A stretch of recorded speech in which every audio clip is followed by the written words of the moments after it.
Okay, so you know how we like to do things here on the deep dive, right? Yeah. You guys send us stuff that's got you thinking, and we dive deep. Yeah, we roll up our sleeves and we really get into it. Yeah, we get into it and try to pull out like the core, what's the word? The core And the insights, nuggets. nuggets. Yeah, exactly. The stuff that'll like stick with you and make you think differently. And hopefully not like totally overwhelm you with information, Yeah, exactly. So today we are diving deep into the work of Gregg Braden. Oh, yeah, this is some powerful stuff. Yeah, and specifically his YouTube video, Gregg Braden to jam your divine signal. They'll stop at nothing, need to know EP3. That title alone, right? You Oh, know you're in for a wild I ride. know, right? And of course, we've got the transcript for that video too. So Mhm. really our mission here is to try and understand Braden's perspective. Yeah, what is he really trying to say? Yeah, exactly. Like what's his take on human potential and how technology is impacting our lives? And this whole idea of the societal narrative around human biology, like how we view ourselves. Yeah, that's a big one. Okay, so Gregg Braden, just to paint a picture of who we're dealing with here. Yeah, he's quite a character, yeah. Yeah, I mean, based on what he says in the video, he's in his 70s. Yep, seen a lot, done a lot. Yeah, and has a background that includes working in the defense industry. So, you know, He's not just some armchair philosopher. He's been in the trenches, so to speak. exactly. He's seen things from multiple perspectives, which, I think informs his take on all of this. So right off the bat, Braden says that we are living in a time of extremes. What are some of the examples he uses to kind of illustrate that point? Well, he brings up this really fascinating juxtaposition.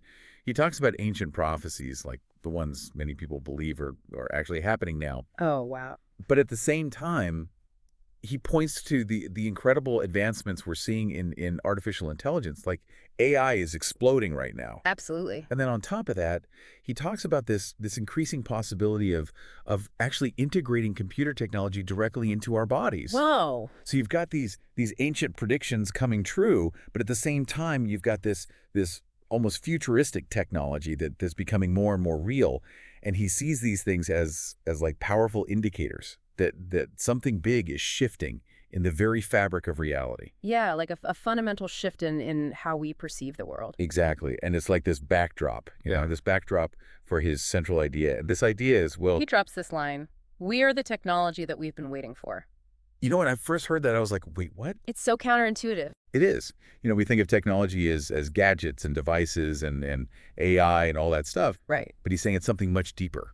It's about who we are at our core. And this is where he really starts to challenge what he calls the flawed human narrative, right? Like this idea that we're somehow broken or incomplete. Yeah.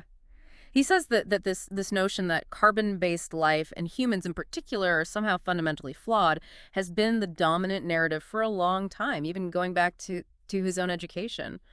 What are some of the specific ways that he says technologists often point to kind of support this idea of human beings being flawed? Well, he talks about a couple of key areas. The first one is human emotion. Okay. He says that, from a purely technological perspective, emotion is often seen as a liability Mm.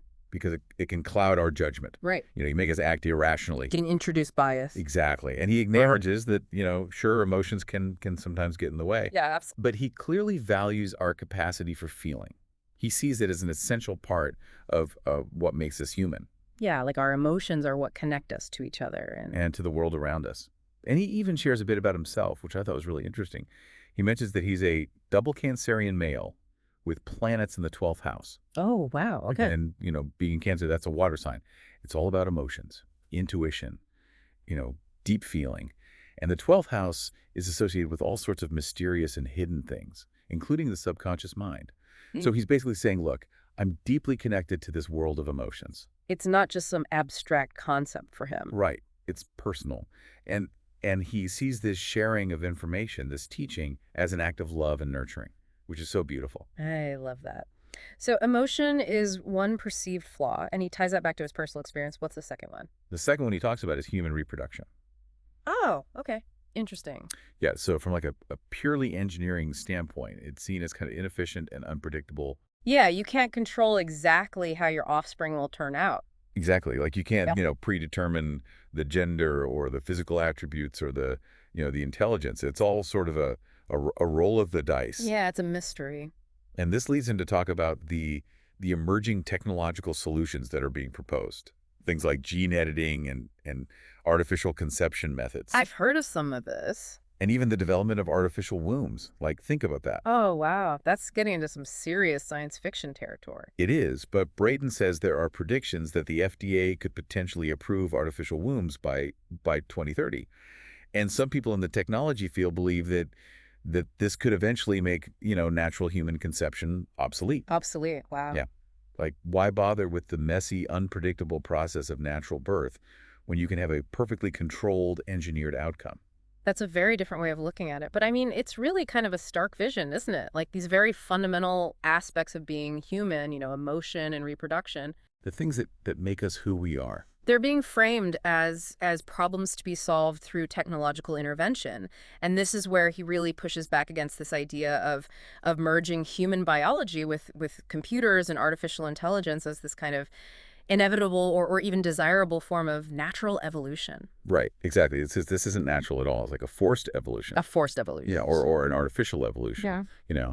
And his concern is that by merging with machines, we risk losing the very essence of what makes us human, like all those intangible qualities that define us. The things that make us unique. Exactly. And different from machines or AI. Now, he also talks about AI specifically, right? And clarifies that his concerns aren't necessarily about AI itself, but more about how we choose to interact with it. Right. He's not anti-technology. He sees AI as a tool, a tool that can be used to augment our abilities to help us make better decisions. So it's about using it wisely. Exactly. But the key is it needs to remain external.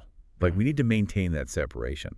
Otherwise, we become too dependent on it. we become dependent and we risk losing our autonomy. It's about staying in control. Okay, I'm following you. And then he gets into this really interesting comparison. He compares the human brain to a microprocessor. It's like, how do you even begin to compare those two things? Right. It seems like comparing, apples and oranges. But he breaks it down in a way that's really fascinating. He starts by talking about synapses. Synapses. Those are The connections between neurons in the brain. Yeah. And he says that scientists have started to draw parallels between synapses and transistors on a computer chip. Transistors being like the fundamental building blocks Of microprocessors, yeah. Yeah. And both synapses and transistors control the flow of electricity and information. So there's a functional similarity there. There is. And what's even more interesting is that Braden says that the estimated number of synapses in the average human brain is roughly the same as the number of transistors in some of our most advanced computer chips today. So in terms of like sheer numbers of components, they're kind of comparable. Yeah, at least on that level. Okay, but then what's the big difference? Like, what makes the brain so unique? The key difference, he says, is efficiency. Yeah. The human brain operates with an energy efficiency that's like 100 times greater than even the most sophisticated computer chips. 100 times. Wow, that's incredible. Yeah.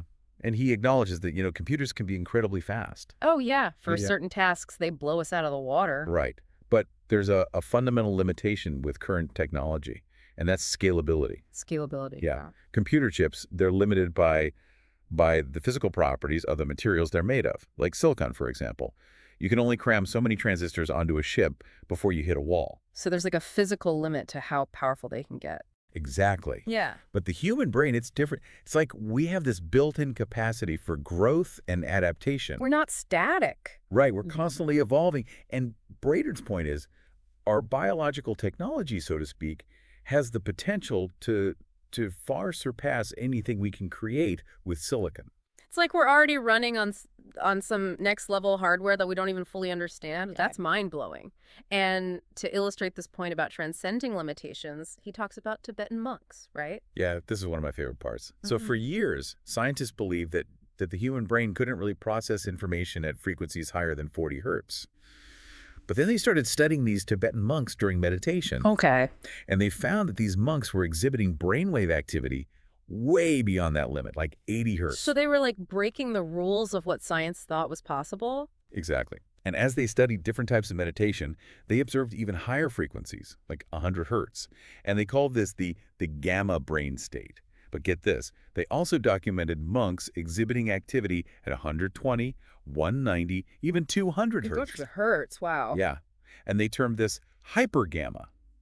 And what's even more fascinating is that these highly trained monks could also consciously access states of very slow brainwave activity Mm. below 1 hertz, which is called the epsilon state. Epsilon, okay. And they could do this while remaining fully awake and conscious. That's wild. Like, normally we associate that kind of slow brain activity with sleep or unconsciousness. Exactly. Yeah. But these monks were proving that our understanding of the brain was, well, it was just wrong.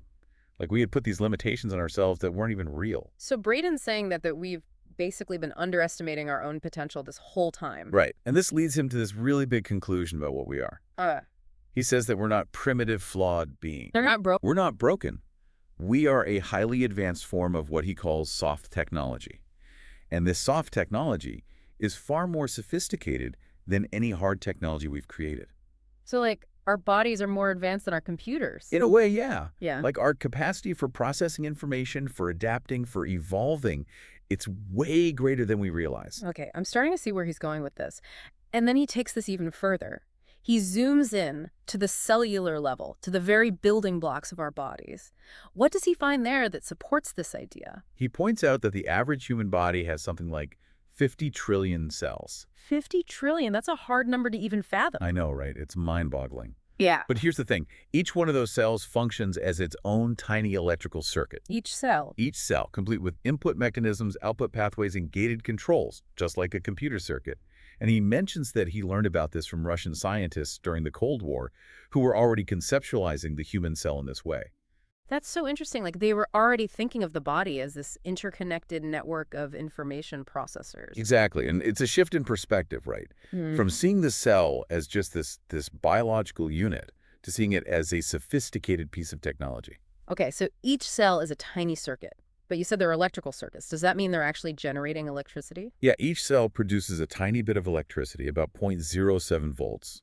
It's a small amount on its own, but when you multiply that by 50 trillion cells, That adds up. it adds up to a theoretical total of 3.5 trillion volts. 3.5 trillion volts? That's like insane. It is. And Braden compares this to the U.S. national debt, which is also in the trillions of dollars. And I think he's making a point there, about the immense potential we hold within ourselves. Yeah, it's like we have this vast untapped energy source within us. But what can we actually do with all this electricity? Well, Braden suggests that we could potentially harness this energy for all sorts of incredible things, like accelerated healing, heightened intuition, increased resilience to stress and disease, maybe even enhanced longevity. Like living longer. Yeah. And improved cognitive function, things like memory and learning. He believes that by understanding our own soft technology better, we can start to unlock these potentials. That's pretty amazing. And it's not just about electrical energy, is it? He talks about our cells being information processors, too. Right? He explains that our cells are constantly emitting and receiving photons of light. Photons, like light particles. Yeah. And photons carry information. Okay. So essentially, we're in this constant state of information exchange at the cellular level. And he says that cells can store and retrieve information just like computer chips do. He even references a study that suggests that DNA functions as a fractal antenna, capable of receiving and transmitting information across a wide range of frequencies. So our DNA is like a receiver and transmitter. Yeah. That's the idea. It's like we're all interconnected in ways we can't even fully comprehend yet. It's mind-blowing, really. Yeah. So we're not just these complex biological entities. We're also these incredible energy generators and information processors at a fundamental level. Right. It's like we're walking, talking miracles. But if we are this powerful, this sophisticated, then why do we keep hearing this narrative of being flawed and limited?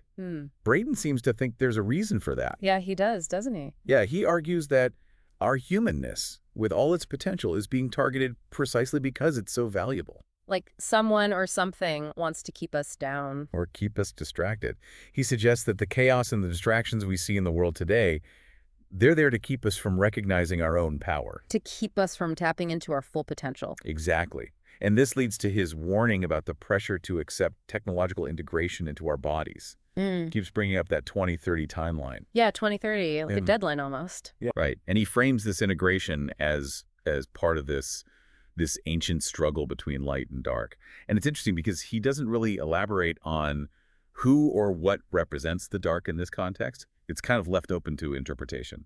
Yeah, it's almost like he's talking about a battle for our souls, but he's not specifying who the enemy is. Exactly. But he does say that the goal of this integration is to ultimately cut us off from our own divinity. By replacing our natural biology with synthetic components. Right. It's like they want to block our access to our true nature, our spiritual potential, our connection to something bigger than ourselves, Okay, so Braden is basically saying that we need to wake up. We need to understand our true nature, the power that we hold within ourselves. and make conscious choices, Yeah.